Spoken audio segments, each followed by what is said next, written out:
that body, do the work. Rump, thumping, jiving, vibing, flex that body, do the work. Pump, pump, grinding, flex that body, do the work. Rump, thumping, jiving, okay. Pump, pump, grinding, flex that body, do the work. Rump, thumping, jiving, vibing, flex that body, do the work. Pump, pump, grinding, flex that body, do the work. Rump, thumping, jiving, vibing. Yo. Look at that smile, Arnie. What's up, guys? Welcome to Shop Talk with Arnold and Lane. What's up, motherfuckers? I hope you guys had a great week, even better weekend. Just quick announcement. Samurai Breaks remix of our track Walk With Me on Elastic Rhythms is out now. It just dropped. Samurai Breaks is one of the most forward-thinking artists right now, especially in like the bass, UK, left field, juke, footwork, breaks scene. He's all over the place. Amazing producer. We're grateful to have him remix the track. Be sure to check that out. And I say, what do we say? We bring him on? So this week we got a special guest, one of our good friends in the scene, welcoming on our boy. I just gotta unmute him real quick. Welcoming on our boy, Fantom Freq. Yo. What up? Dude, he's the grill master, the pit master, Fantom Freq. Grill Master Flex, the thick boy. Yeah, that's right, baby. Getting all them good foods. So he's literally... Corn, some tri-tip. Hell yeah. Save us some. For sure. So how's it going, bro? It's going good, man. I'm just chilling at my parents right now. They have like this big built-in like brick barbecue back here. It's fucking legit. Yo. They know to do it right. What are you cooking? What are you grilling? Some hot links. Yeah, so steak, corn. I got some chilies too, and I'm about to do some chicken right after. Yo. You got any thick weenies? Oh yeah, actually, you want one? There's some more. There's some more here too. Yeah. Hey. Arnie's gonna need all those. Dude, we're so happy to see you. It's been a while, and a little background information. Josh, Fantom Freq, was one of our first good friends that we met in the music industry. And ever since the beginning, man, you showed us so much love, and you supported us. You've been standing in our corner, and we just love you, and we're happy to have you here. Aw. Yeah, dude. I love you guys too. So what's going on with you? How are you surviving during quarantine? Just been adapting basically, dude. Like the biggest thing I'm sad about is, well, obviously other than not having shows, Yeah. but the biggest thing I'm sad about is not being able to go to the gym. So I've just been doing home workouts. I mean, it's good. It's keeping me lean, but at the same time, I can't get thick anymore. I don't have the weights. That's right, dude. I had a lot of trouble with the home workouts. Yeah. I usually go to the gym like 4 times a week, and it was essential. Luckily, dude, I just got a gym membership at the one gym that's open, and they have all their gear in a parking garage. Oh, So you dude, that's work fucking out legit. You work out in a parking garage? Is it like super padded or what? It's not bad, actually. Yeah? It's really cool. It's kind of expensive, but I don't know. Yeah. I was tired. Worth it. I mean, you got to do what you got to do, though. You know? Yeah. It was difficult for me to do the home workouts. I couldn't get into it, you know? No, I've been keeping pretty consistent with it since like the beginning of quarantine because like right before quarantine hit, like I threw out my back doing deadlifts. Oh, fuck. Ooh. So yeah, dude, it's fucking stupid. So I had to go to a chiropractor and get it like readjusted. And dude, he like showed me like an X-ray on my back. He was like, "Okay, here's the front view." Like, no, he was like, "Oh yeah, here's the side view. It looks good. You have a really good curvature in your spine." Blah blah blah. And he's like, "Oh, here's the front view. Like all my shit's all fucked up, like to the side." He's like, So he readjusted me, and that's when I started doing yoga too, because like I had never done yoga before, but I kind of needed to strengthen my core and my back. So I started doing yoga. I've been doing yoga basically the whole quarantine too. Dude. Oh, nice. Hell yeah. My girlfriend just is studying to be a yoga teacher right now, actually. Oh, nice. Yeah. Tommy Garcia is in the chat. What's up, Tommy? That fool. Tommy, Caleb's in the chat. Miley, what's up, guys? So Tommy's in the chat. You still live yeah, with Tommy, right? I think, yeah, he's my roommate, but I think he's at his parents' house right now. You guys are so good to your family. That's Well, awesome. I mean, dude, like, having been stuck inside for so long, like, basically my parents' house was, like, the only place I could go. Right. Because, like, I really couldn't go anywhere else. So, I mean, they enjoy it because they get to see me, like, once a week. Totally. I wish Plus, I I get could free do food. that. Plus, I get free food, too, so. That's right. Oh, that's right. They're like, hey, we buy it. If you cook it, you're like, all right, done Yeah, deal. dude. I mean, it's a trade-off, man. It's a good deal. I think that's like the best about going to the family's house is, you know, they make you food. Hell yeah, and mob shit, all the and food, all raid the the food. fridge. Hell yeah, brother. They're all like, they feel like insistent to feed you, Yeah. even if you're not hungry. Oh, you want some chips? Oh, you want some bread? Oh, I got bread. That's good you're staying busy, though. Yeah, that's cool that you're exploring different avenues of your life and getting new hobbies and interests. Yeah. But you've also been cranking a lot of tunes, right? You just had a Yeah, release on Ghetto Ghetto. Yeah, I had my first solo EP on Ghetto Ghetto a couple weeks back. I have another EP coming out next Friday with my homie Unu, and we have a feature with Dread MC on that one. Hey. Oh, shit. And then the week after that, we have the Psycho Disco release. That's right. It's a big compilation. Hell yeah. So you've Yeah. been staying busy. That's good, man. Yeah, dude, definitely staying busy. I mean, that's the only thing you can do. I mean, like, I'm not gonna sit here and cry about the situation, you know? Yeah, I wanted to for the first month. I thought I was the only one being affected by like it's so self-centered. I was so self-centered about it. Like Took COVID Why me? personally. yeah, I took Why COVID me? personally. Took Yeah. COVID personal. Like, dude, they manufactured this virus because of me. to fuck me over. Specifically you. Specifically you. Yeah, I Yeah. got. Thankfully, I got over it, but I was really mad at first. I think everybody kind of had like some mild depression from the pandemic. Oh you know? yeah. Yeah. Oh, yeah. Yeah. I mean, like, and I had to like cancel like a shit ton of shows too, because like right before it hit, I was supposed to go to Miami for Miami Music Week and play a couple remember shows that. up there.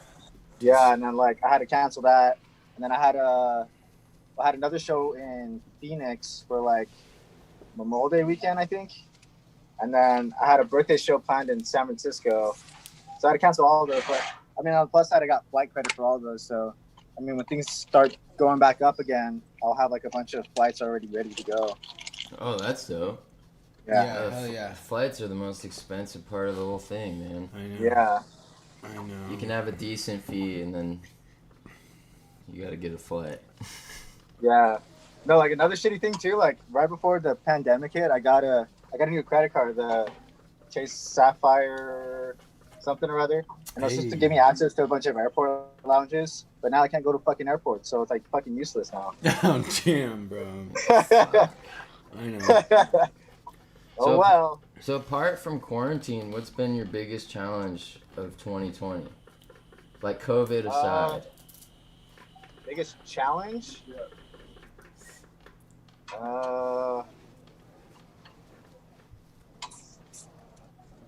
I guess just like trying to find inspiration, because like a lot of times I'll sit down and write, but like I mean, during quarantine I've been writing like a beat per day just to keep myself busy. And some beats are like better than others. Some are just complete garbage and I just throw them away. But other Yeah. ones are actually like, other ones are worth like developing.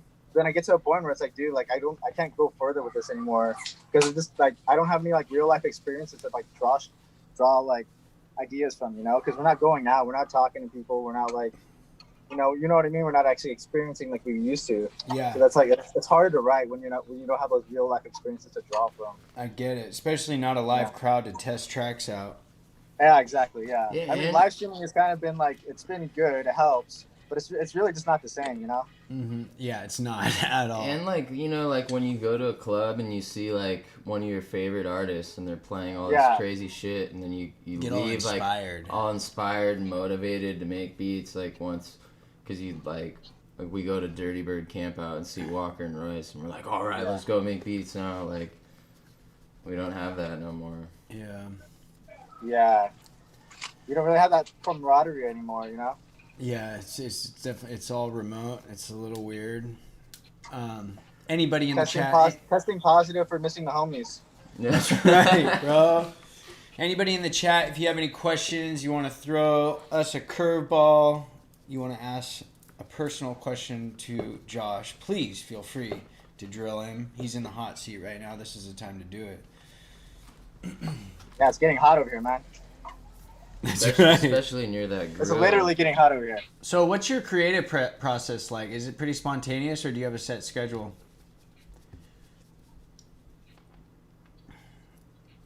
Yes, sir. There. Yeah. I asked, what's your creative process like? Can you hear us? Hello.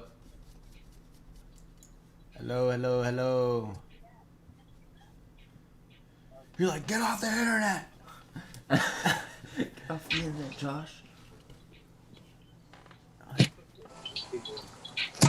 Can you hear us now? Check. Hey, some technical difficulties. Arnie's gonna bust a freestyle in the meantime. How does it sound now? You guys hear me? Okay, yeah, we got you. Can you hear us?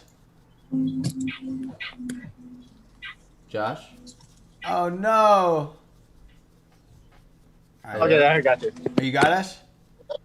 Yeah. Okay. Yeah, I got cool. you. So what's your creative process No, like? because yes. Is it spontaneous? Is it planned? You have a set schedule? I set a schedule so I work every day from 6:30 in the morning till about 2:30, and I get home. I'm on a pretty strict routine, just so I know I always have time to write. I usually start writing after dinner, which is around 5:30, and I pretty much write until I just get tired or bored or whatever I'm writing, you know. So, and it's work, come home, work out, have dinner, and then write basically the rest of the night. No way. So how late do you usually stay so up? that's basically every day except. Huh? How late do you stay up? Probably around 10:30. All right. Go from 6 to 10:30. Yeah, because I have to be up early for work. Yeah. Yeah, same here. I give you props, bro, because I can't get in the creative flow during the work week. Yeah, I mean I try to get at least 2 to 3 hours in, even if it's just mixing work or something kind of left brain, you know, something more logical as opposed to the creative work. Yeah. I mean, if I can get creative work in, I'll do it. But as long as it gets some sort of work done, then I'm happy, you know. But the whole point is just to sit down and actually get some work done, you know. That's awesome, dude. You got some discipline there. So when you open up Ableton, what does it look like? What's your starting process look like? How does the track come together? So a blank canvas. Typically, I'll just start with a kick and then a bass line. So I'll just usually jump into Serum and go through a bunch of patches or just try and make something from scratch. And then I'll just fuck around with a kick and bass for a little while until I find something that I actually like. And then I'll throw in some drum loops, and then I'll start chopping up the drum loops because I don't want them to sound like they're fucking loops. You know, I want them to actually have some sort of groove to them. Totally. So I start chopping up drum beats just to make them sound more individual. Yeah. Yeah. And then I just go from there. And I just start arranging because the quicker I can get to the arranging phase, the quicker I can get out of that 16-bar loop, and I could just keep the momentum going forward. Because I don't like to be stuck in one place too long, you know? Yeah, I get that. So do you work on the the main height, the highest part of the track at the drop first? And then you... Yeah, I always start with the drop. Okay. Yeah, I always start with the drop, and then I work backwards. Then I go to the the break builds before the drop and then the intro. All right. Because like if you don't have a, I mean honestly, if you don't have a sick drop, then like what's the point, you know? Yeah. Yeah. If you could Right. you could just deconstruct the drop and then build an intro out of that. It's Totally. a lot Yeah. easier to do it that way. You know? Exactly. Yeah. Exactly. You just strip it back a little bit, maybe leave some accents of the drop in the intro. Yeah, exactly. Yeah, that's what I do too. I wonder if anyone just wrote a track and like just wrote a whack drop and they're like, "Fuck yeah, this sucks. Dude, Let's run pretty with sure, it." but- yeah, I mean, like, You know what I I've mean? done that before. I'm sure all of us have done it though. Yeah, we have all done that at some Because point. like I mean, people only see like the tracks that we like. I mean, if people saw like all the garbage that we wrote, they would be kind of like demoralizing. I think a little bit. Yeah. But what's weird, dude, is that we'll write tracks that we Yeah, think yeah. are fucking Yeah. garbage, like straight dog shit tracks. We're like, fuck this track.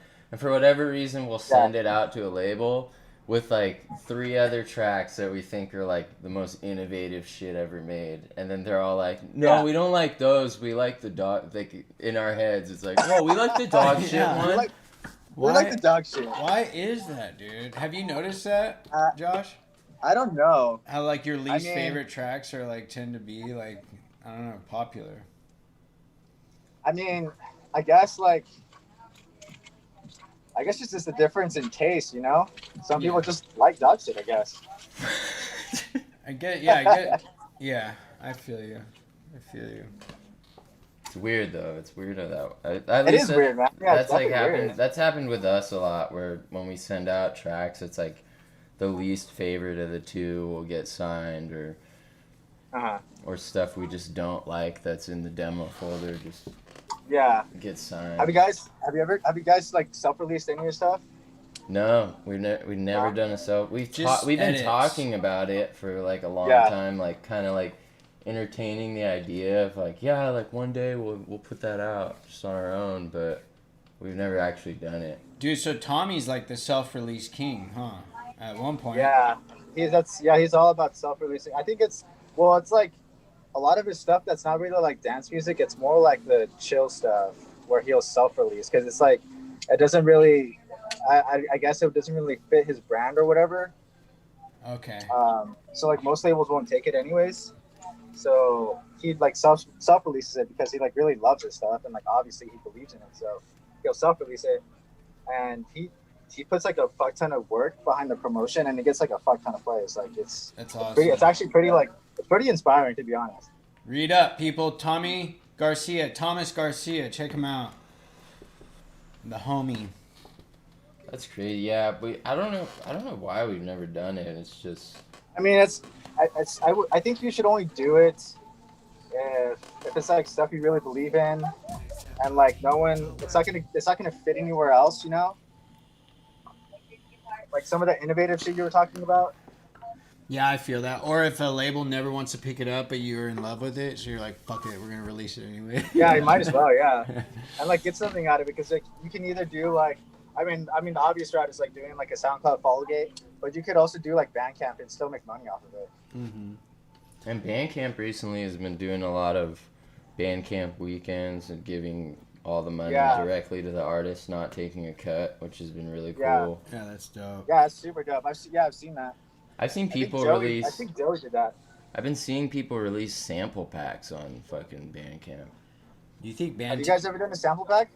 No, we've never done a sample people have pack asked either. us, but they're like, well, it depends how many people download it. And we're like, well, we want like a flat rate, you know? Yeah. But do you think Bandcamp will get bigger than SoundCloud one day? I don't know. I I think so. SoundCloud will always be there because it's like a mainstay platform, you know. Yeah. It's like something that everybody. It's like I don't know. Well, in It's the like Coke Classic. and It's the like Coke interfaces, Classic, you know? the Everybody interfaces knows it. of the two are just like Yeah. like the Bandcamp app is whack. Is it? I've never tried it. And like SoundCloud, it's like just easy to use. You find the song you like and you play it. Yeah. And it's easy. I think that's Yeah, the only definitely. reason Bandcamp won't have the same like success as SoundCloud. I feel like functionality though, SoundCloud could be way better. Oh, 100%. Oh, dude, I'm pretty sure everybody thinks that. Yeah, dude. Everybody, I always see people talking shit on SoundCloud savagely. Like, they gotta cut it with those ads, dude, when you pay money. Yeah, we pay and still have ads. It's awesome. Wait, you guys still get ads? Mm-hmm. But we don't You should- pay for the premium. Uh, We just pay for premium. But what's crazy, and I don't know if there's any PC users out there, but I got this PC and like have Google Chrome on it. Oh, you have an and, ad And the blocker. built-in ad blocker in Google Chrome Yeah. just bypasses all the SoundCloud ads, dude. It's Savage. so it's fucking dope. crazy. Just strong arms it. It's so dope. So I don't know if that's a Google Chrome thing. I don't know if that's a PC thing. Who knows? You're a Mac guy, No, right, well- Josh? What? You're a Mac Apple guy? Yeah, what I produce on is a MacBook. But I have like a PC at home too. Damn. Yeah, but I don't have Ableton on my PC. I was actually using it to work from home for a while. But now I just do everything off my MacBook. Mm-hmm. So what do you get? Like, you've commenced this adventure of making music, and you've done traveling. What is like the best reward you get from creating music? Wait, say that again? What's the best reward you get out of creating music?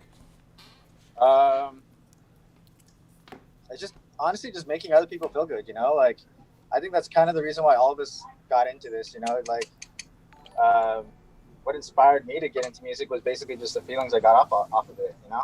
And I think we kind of enjoy doing the same thing for others. It's like a gift, you know? Totally. I dig it. I dig it. I dig it too. What do you like, Arnie? What do I like about doing it? Yeah. I mean, when shows were happening, I love that feeling of like playing a track that we made and like seeing crowd just blow up. On the flip side, it's devastating when you play a track that you think is a banger and then the crowd dies. But Bro, we played a Britney Spears edit one time, and it fucking killed the crowd. So Wait, what Britney Spears song was it? it was one we made.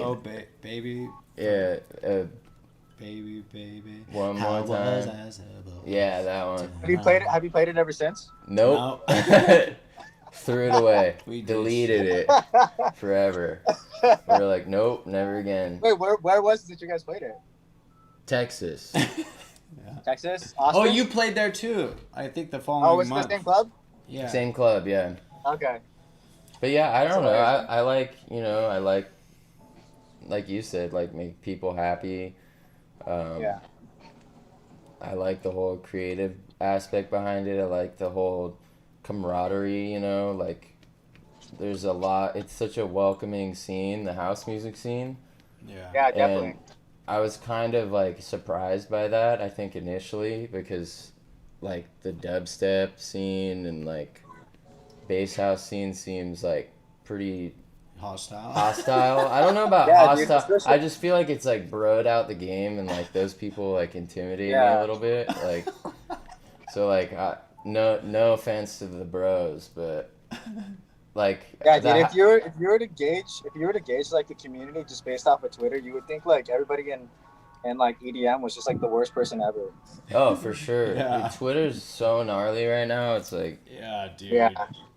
I mean like low key I'll go on there and like kind of like observe the beef, you know, just like observe it. Yeah. Like I Same. don't take part. Like we just it's like I'll observe, you know, and just be like, oh, Yeah, sh- I oh, never shit. partake. Usually, I just go on there to like throw a bunch of gifs at like people's posts, Yeah. and, like Yeah. retweet shit, and then I leave. And Peace. leave. Peace out. Peace out. But- Yeah, there's sometimes I like. Have you ever felt like that, Josh, where you want to engage, but like Yeah. it's just messy, so it's better that you don't, you know? Oh, dude, no, that happens all the time. Even on like Facebook too. Like I'll see like a political post, and it's like obviously something, and I know it's wrong, and it's like I can feel it in my gut, and I Yeah. start typing, and then I'm like, nah, it's not Yeah. like it. I just delete everything. Just delete everything. Yeah, sometimes I feel guilty for not like engaging more in that sense, but like I don't know, like some of my opinions are personal to me, you know, and like I don't need to fucking like engage, you know. Yeah. And honestly, at the end of the day, I don't need to get like all riled up over some fucking idiot on the internet. You know? Yeah, straight up. Straight up. I like stay out of like all politics and like all that shit Yeah. completely because like I don't really. I mean like I don't know. Like I just don't want to get into it. I've like had friendships like be ended completely because of politics. Political. I'm Oh, really? serious, dude. Like political conversations. You know, like we'd get into a discussion and this one fool was like basically just like, "Fuck you." Like I don't want to be your homie anymore. Because Damn, you're dude, just over like political discussions. yeah, bro. It was like it got way out of hand, and like, I mean, this was Ow. in high school, but and my views have changed since then. But like, I just like to stay out of it Yeah. because it's Yeah. like it gets too dicey. I've gotten in fights with people where it's like, you know what, like this is just my opinion, you know? Like it's not like Yeah. it's not personal to you. Like it doesn't Yeah. it doesn't affect how I think about you as a person. It Yeah. doesn't reflect me as a human being. Politics, you know, it's just Yeah. I don't know. That's why I Agree to stay out of disagree. it. Yeah, Yeah. exactly. So on another note, is that mom? Is that Fantom Freak? Yeah, it's Mom. Mama Fantom Freak? Yeah. Hi. So describe what's the most favorite track you've ever made? My favorite track that I've written? Yeah. Yeah. You gotta cue it up. Too, dog. Oh man. I don't know. I have a lot of favorites. I would say, well, like one that I'll say it this way. I have one favorite that I've written solo, and I have one favorite that I've written like collaboration. So the favorite that I've written solo is "Falling to Pieces," and that was like 2 years ago, and it's still getting like a lot of plays. Like I check my Spotify, and it's always #1, which is like mind blowing to me because I wrote it 2 years ago. Hey. Yeah. Isn't that And interesting? then my favorite like collaboration I've written was Machine with Eric Mark. Yes. That's the one in rotation. Oh yeah, that's right. That's like that piano, yeah. Yeah, that was fat with the fat rave piano. Yeah. Let's play it real quick. We'll play it real quick for the Okay. Out on In Rotation, Eric Mark and Fantom Freak, Machine. Yeah, we sampled that vocal from Terminator 2. Or Terminator, the first Terminator. Oh wait, that was I Wait. It. I just watched Terminator for the first time 2 nights Terminator ago. 1? Yeah. Dude, it's pretty dope. Dude, super dope. Alright, back to track. Back to the track.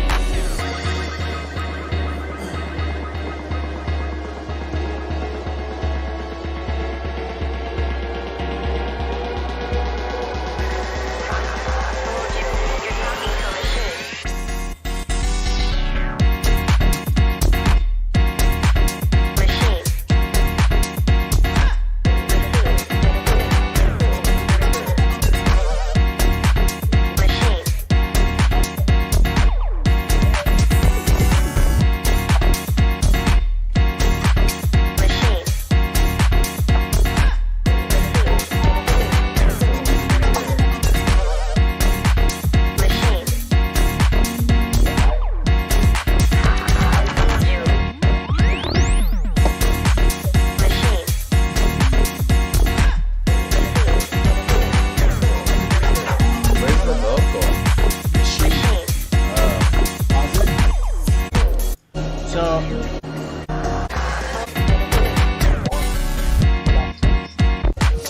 So, is the vocal machine is from Terminator? Yeah, so it's like she right before the drop it goes, ha ha ha, fooled you, you're talking to a machine. Hey. Yeah, so that's from Terminator 1. It's like it's a scene where Oh, on the answering machine. it's on the answering machine. Yeah, I remember that scene. Yeah, when they walk into the apartment, yeah. Arnie's favorite movie of all time is Terminator 2. It's one of them. Terminator 2 is epic. Dude, Terminator 2 is like probably like the best sequel of all time. Yeah, dude. One of the best action movies ever made. It's so funny because Arnold is like so naturally good at that role. Oh, yeah, he kills it. Yeah, dude, for sure. You Because know? I mean, he's like super robotic anyway. So like, yeah, dude. There's a lot of good Arnold Schwarzenegger movies that, like like Commando, Predator. Like he was in a bunch of good ones. Yeah, he Oh, pulled yeah, it for sure, off. dude. He was one of those dudes that wasn't like a talented actor, but he could just Yeah. pull it off. Or remember Last Action Hero? You ever see that one? No, well, I heard about it, like, but I never saw it. It was like a big flop, though, wasn't it? It was a flop, but it's a classic. It's a But I cult. hear it's pretty good. I've just never seen it. Yeah, it's like about this kid who like idolizes like Arnold Schwarzenegger as like this movie star, and like he goes to this like magic movie theater and like gets put in the movie. Yeah. Yeah, it's so a cult cheesy. film. Yeah, Classic that failed. yeah. What about Twins? Oh my God, Twins, dude. I've never seen Danny that. DeVito? And Violet Rocha, thanks for the follow. Thank you for the follow. So what else? So you would describe your sound as like kind of like very bass driven, maybe bass house almost. Yeah, I would definitely agree with that. So what's your dream label? Night Bass. Night Bass, baby. Night Bass, baby. Hell yeah, bro. Yeah, and then close second is Confession. All right. Yeah. Wait, so Josh, you went to Icon Collective, correct? Yes, sir. So what was that experience like? Well, when I went into it, I actually had like little to no Ableton experience. So essentially, it was like a boot camp for me. It was like a 1 year program. It's split into 4 quarters, and each quarter you have like a different set of classes, and each quarter they pair you up with like a different mentor. So you have like your week full of classes, and you have like one mentor session per week. So in the mentor session, you can basically ask them whatever you want. You can just like have like a conversation with them, but for the most part, you're gonna use your time to like, I don't know, like brush up a tune or like do mixing and mastering on your track, or That's just like dope. need help with homework or whatever. Yeah. And like probably like my favorite classes there were like keyboard, because I had just started learning piano, so it was like basically like a foundation. So I learned all that stuff. That's so all awesome. basically all the scales and stuff on the piano. I mean, I knew scales on guitar, but like it's a completely different feel on the piano. And the other, like my other favorite class was ear training. So they taught you how to pick out like frequencies in the whole spectrum just by using your ears. It was pretty crazy. That's fucking awesome. That's dope. Yeah. So I did you remember- work with Adam at all? Adam, Stranger?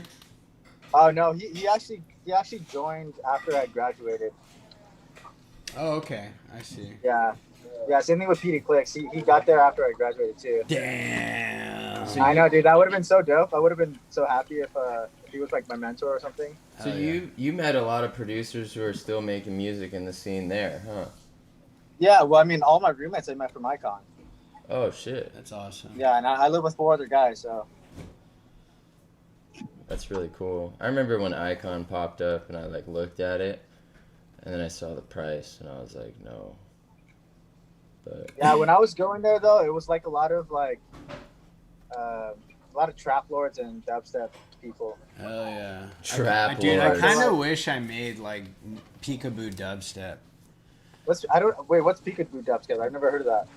Dude, I can't share my shit. Peek, with them, Peekaboo, look him up, dude. He's like one of the doper, I think, dubstep artists right now. It's it's very trap influenced, but it's also like really minimalistic. And, Okay. Because I don't like the like super abrasive like gutter dubstep, you know. Yeah. But I this, feel that, like, honestly, like dubstep isn't really my cup of tea, but I mean, I can appreciate the creativity and like, you know, like the art behind it. 'Cause, yeah, like, dude, like the sound design sometimes like mind blowing. It's like, fuck, like how did they make that? gnarly, yeah, next Yeah. level. There's a lot of guys that like in the bass scene who just use samples for their like samples of like a hit, and then that's the lead. Right, Like, yeah, yeah. and they just fuck it up, They like fuck with it up. erosion and distortion. Like Saruda and shit is like king of that. So how do you make most of your synth sounds with Serum, right? Yeah, mostly Serum. Yeah, and then I use a little bit of Massive every once in a while. But yeah, for the most part, Serum. Serum's where it's at for sure. It's kind of taken over. Yeah, I But like you guys write in Logic though, don't you? I primarily use Logic. Arnie uses Ableton, but I use Ableton, and I don't know. We kind of just use both, I guess. What's your guys' primary though? Probably Ableton because we can both work in it. When we collaborate, Ableton. But I don't know. It's about even with the tracks that have come out. Yeah. Which do you like better though? Well, I like Logic better just because I learned in it, and I can work really quick in it. But I don't know. My mix downs just sound a little better in Logic.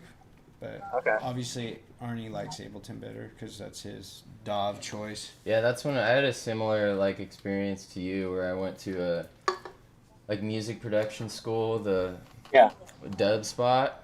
Remember that? Yeah, I heard about it. Yeah, Dub Spot back in the day when they were legit. And when they were legit. well, they had their fat. And trust me, I know the story. Trust me. Yeah, the fucking gnarly downfall, dude. Savage. Yeah. But I went there and like I learned Ableton. I had a really dope teacher in DJ Rap. She was like a old school drum and bass artist, and that's sick. She had a British accent, right? She was dope, dude. I was in love with her at the time. And she's good looking. And yeah, that's where I learned Ableton, and I fucked around with Logic like a long time ago when I was in college, because they had us. They had like when I started in college, they had a class that was like intro to music production that they had everyone take. It was like a one semester class, and like they had us download Logic, and they made us make like tracks in there. Cool. But not electronic. It was like they wanted us to like live tracking. Yeah, it was like live tracking and stuff. So, who's your favorite artist, Josh? Does that have to be electronic or just favorite artists in general? I guess in your realm of music. Even that, actually, that's like a pretty tough question to answer. It is, dude. Who are some I would say Chris Cornell. Hey, Chris Cornell. Way. You know Arnie cried when he died? I cried. So did I. Well, did you really? Yeah. Dude, I played a show, like a song with him one time at an acoustic show. Yeah, it was crazy. So like I had like this like deep personal connection with his music, and then when I found out he killed himself, like I was devastated, dude. Yeah, I was like I was sad, driving to work, and I remember I put on that Temple of the Dog song, "Say Hello to Heaven," was just bombing, dude. I was sad because Arnie was sad. That death though was so shocking because it was like you would never expected that. Like he was sober, like it wasn't like a drug overdose. It was like it was just like the Anthony Bourdain thing. It was like it came out of left field, like nobody expected it. Yeah. Same with Chester too. Chester Bennington came right after, and yeah, that was rough. Do you have like a rock background, Josh? Yeah, so I taught myself guitar like in high school. So basically the way I learned was just getting like guitar tabs and just like learning all my favorite rock songs. I learned a lot of Beatles, a lot of Led Zeppelin. Oh yeah. Like Black Sabbath, most of my background is in rock. All right. So what made you shift over to making electronic music? I have the same background. Like I was playing in bands and shit. And like I don't know, like electronic music wasn't even on my radar until like college. And then my buddy, he like introduced me to trance and stuff. I got really deep into trance at first, and then he took me to my first rave, and then it basically just like spiraled out from there, you know. I started DJing. I learned on vinyl like in college. It was like 2010. Hey. I started DJing in 2010, and I've been playing ever since, you know. Hell yeah. That's dope. Decade, baby. A decade. I remember my first DJ decks because like I attempted to learn DJing in 2010 also. Yeah. And it was like this shitty, like it was from Guitar Center. It was like this weird It was one of the one. It wasn't like CDJs. It was like all in one, and like it had the eject buttons, and the CD things would come out of the bottom, like. Yeah. And you know, remember those? Like the Denon ones? Yeah, It yeah. was some. I don't know. It was like that big. Yeah. It had like 2 CD decks underneath, and like Sucks. dude. It was so confusing, and like I didn't know what I was doing. So like we were just fading in and out tracks and shit. Not even beat matching. Not even beat matching. It That's was like how I started on vinyl. I wasn't even Just beat like matching. train wrecking. Yeah, Yeah, exactly. train wrecking, Train dude. wrecking mixes. But we were like DJing. Me and my like buddy were like DJing like high school parties, but we had no idea what we were doing. We were just In control. we had the gear, you know. That was it. Pressing buttons. In control. Were you like DJing like electronic music, or were you doing like hip hop, or just like everything? It was honestly, it was just electronic. We actually pissed a lot of people off because people would come and they'd see there's DJ there and they'd be like, play this, and like all we had was like Boys Noise, Dead Mouse, Justice, like all that shit, Skrillex. Yeah. That was it, and like David Guetta, like Oh, all yeah. that old crookers. Yeah. Well, Yeah, dude. People would get pissed. Like if you didn't have any hip hop, they'd be like, "Dude, what the fuck?" Like. Or you call yourself a DJ?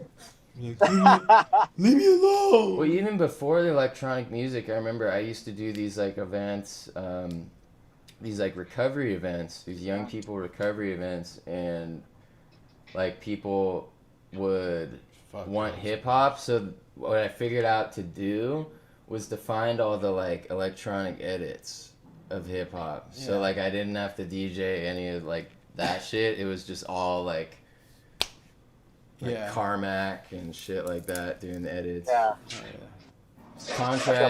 Contrib is in the chat. What's up, Contrib? What up, homie? Contrib just put out a dope EP on Night Records. Yeah, that shit's dope. Yeah, do you believe in aliens, Josh? Not that I mean, it's not that I don't believe in them. It's just I don't have any proof, you know. I want to believe. That's right, I want to dude. believe. Straight That's up. right. Straight up. I mean, I'm pretty sure there's something out there, you know. But Yeah. what do you guys believe in aliens? 100%. Oh yeah, 100%. 100%. Arnie does. I'm terrified What's of your them. reasoning? I'm curious. What's terrified your of reasoning? them.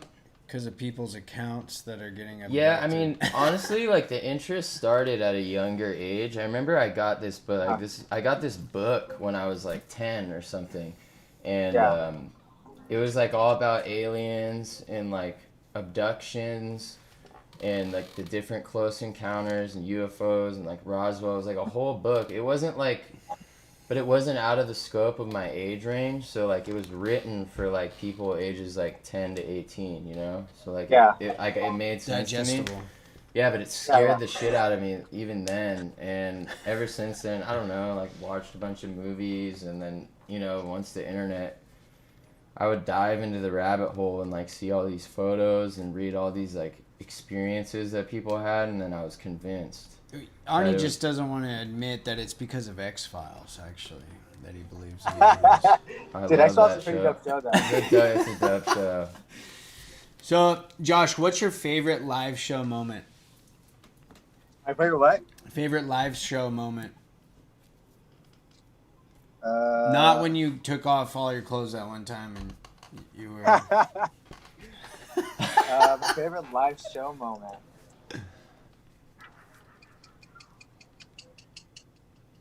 I don't know. I'm kind of drawing a blank. I guess. Well, I can tell you my favorite live show. Okay. Well, yeah, when we had the House of Hustle show in Cabo San Lucas, because like it Yo. was our first time. It was our first time playing internationally, and like, yeah, it was just dope overall. My parents were there, like a bunch of my friends were there, because it was my 30th birthday also. Yes, So, dude. Yeah, dude. Yeah, it was just a dope time. Dude, so tell us more. You're the A&R for House of Hustle. I think it was so bizarre because I thought House of Hustle was from like the Netherlands or something, and then I saw Yeah, like dude. Mexico was listening. I'm like, what the fuck? Yeah, it's all over the place. Well, like Patrick, he's Swedish, Yeah. and he actually lives in Cabo San Lucas. It's kind of weird, like when you actually meet him, he has like this Swedish twang to his voice. Yeah. But when he speaks Spanish, like it's fucking perfect. Like, it's fucking immaculate. No And way. he puts my Spanish to shame, dude. I feel so fucking ashamed for myself. No way. And his wife probably taught him Spanish, huh? Yeah. Yeah. Patrick's a good dude, man. We love that dude. Yeah, he's dope. But I mean, the way I even got into it was because Tommy had been talking to Patrick, and since me and Tommy were roommates, like I basically just started talking to Patrick too, and we were helping Patrick with like a bunch of stuff with House of Hustle. Like I was mostly doing like live shows because you guys see like I put together like a bunch of like House of Hustle events. Yeah. Yeah, you did the space so yacht. That was basically the big reason why I got into it, because like House of Hustle has a bigger name than I do, so for me to get shows booked under Fantom Freq was a lot harder than it was to get a House of Hustle show, because I could get like a whole lineup, and promoters are like, dude, like fuck yeah, like if we're gonna book all those awesome artists at one time, like why wouldn't we? Like, so it's a lot easier to get like House of Hustle shows as opposed to just like me solo, you know? Yeah, it's like you got a team and like a whole team that's giving you momentum. Yeah, and it's an overall benefit too, because I get to book all the homies, you know? Totally. So what's the A&R process like? How many demos do you listen to a week?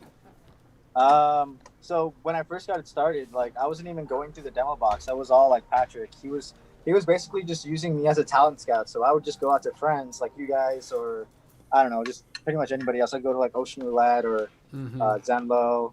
I just hit them up and be like, hey, do you have any demos coming? Like demos? We're trying to fill up the schedule for 2021 for like EPs or compilations, and they would just send me stuff and I'd listen to it. Yeah, it's basically how it went. Dope, dude. So do you ever do demo box listening, or you just scout? I just started doing it like this past week. Like last week I did a demo session on Twitch. I saw that, dude. That was so yeah, dope. so I went through a couple demos. Dude, you and look I gave, like, a so little good bit of with those feedback, glasses. too. You look so good with the glasses, bro. Thanks, man. I mean, I only wear glasses during the week because, like, on the weekends I wear my contacts. Dude, but during the week, like, nobody sees me, so I'm like, fuck it, I'll just wear glasses. You only wear glasses when you're doing demo submissions.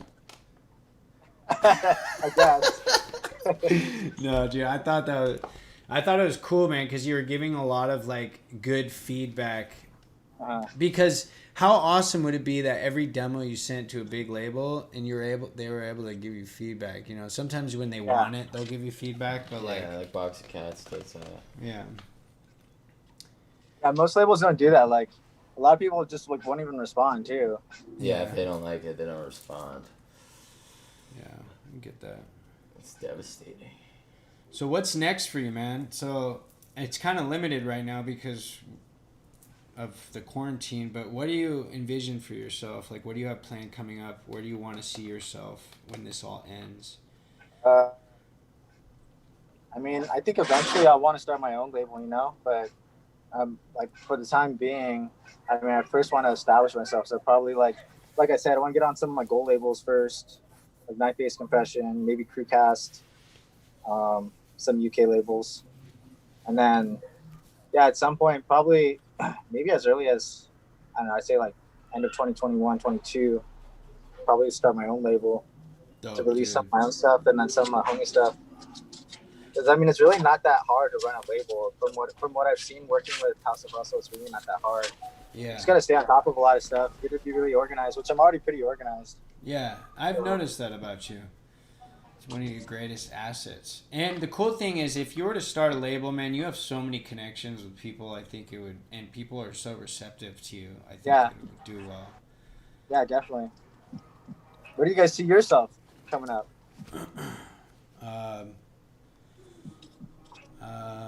Hopefully touring, hopefully quitting the day job, hopefully making a sustained living from music. That would be the ideal. That's the dream, man. Right? Yeah, touring. I want to tour. Travel.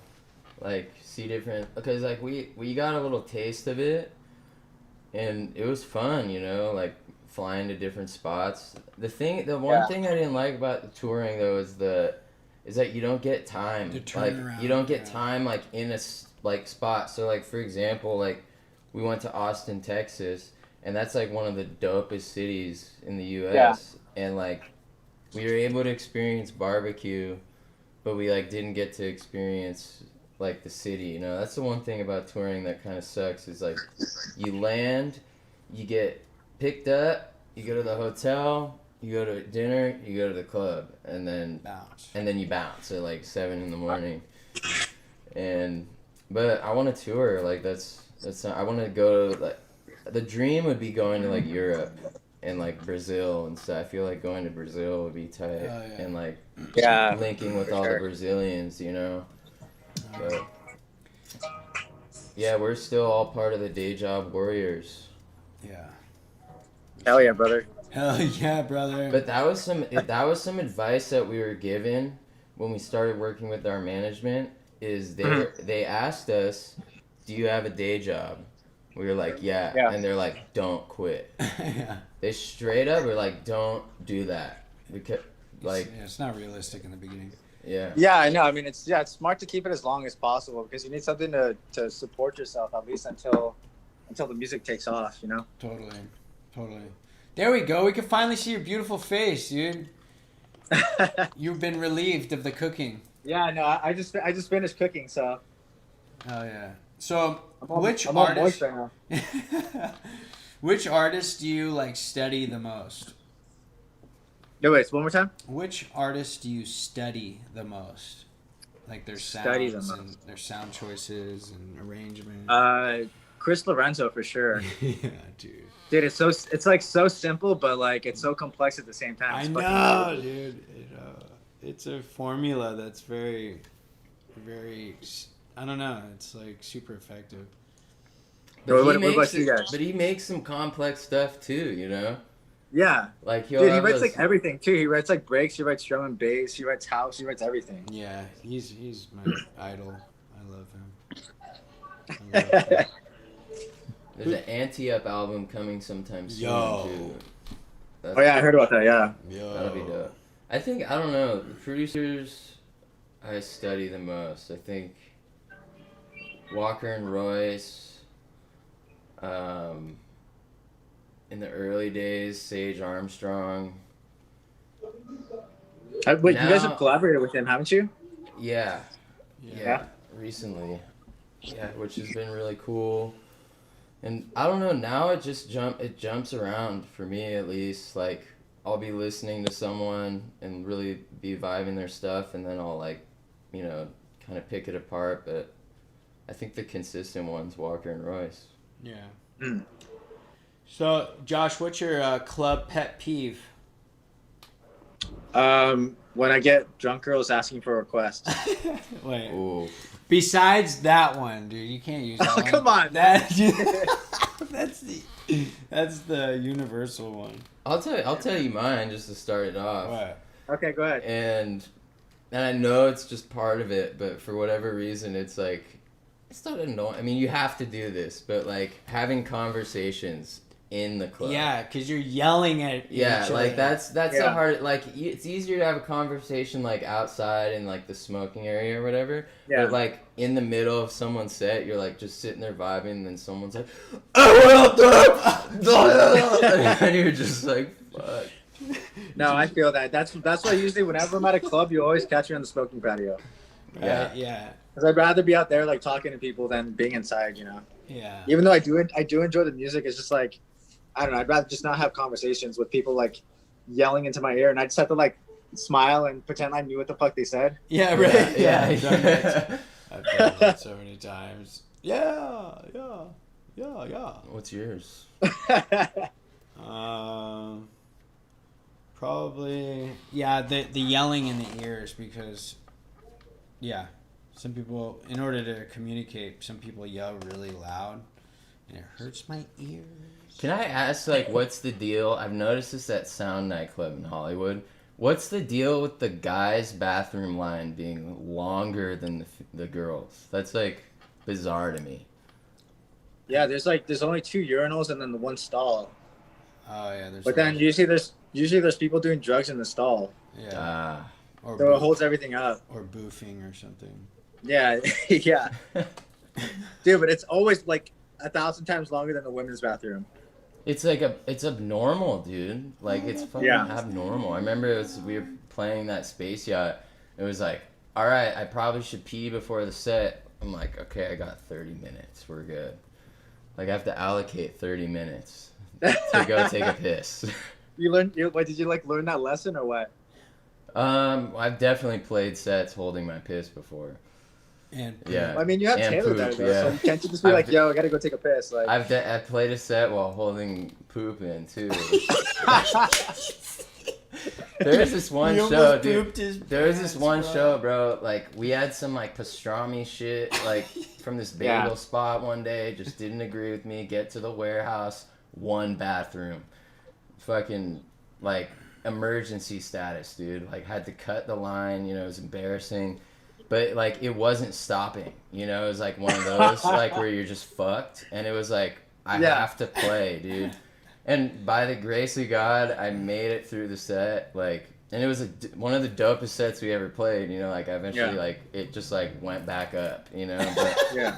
but, dude, that show was a fucking disaster. I remember I ate shit on stage, hit He my fell head. off the yeah, stage. I fell Oh yeah, off no, the I remember, stage. yeah, I remember you told me that story. Yeah, I remember you told me that story. And I had the shits. That was at My night, dad the was night there. rinse or whatever, right? Night rinse, yeah. My dad Yeah. was there. Like, it was a weird show. But yeah, it's scary, dude. Yeah, that was traumatizing for you. I remember. I was I was slightly amused.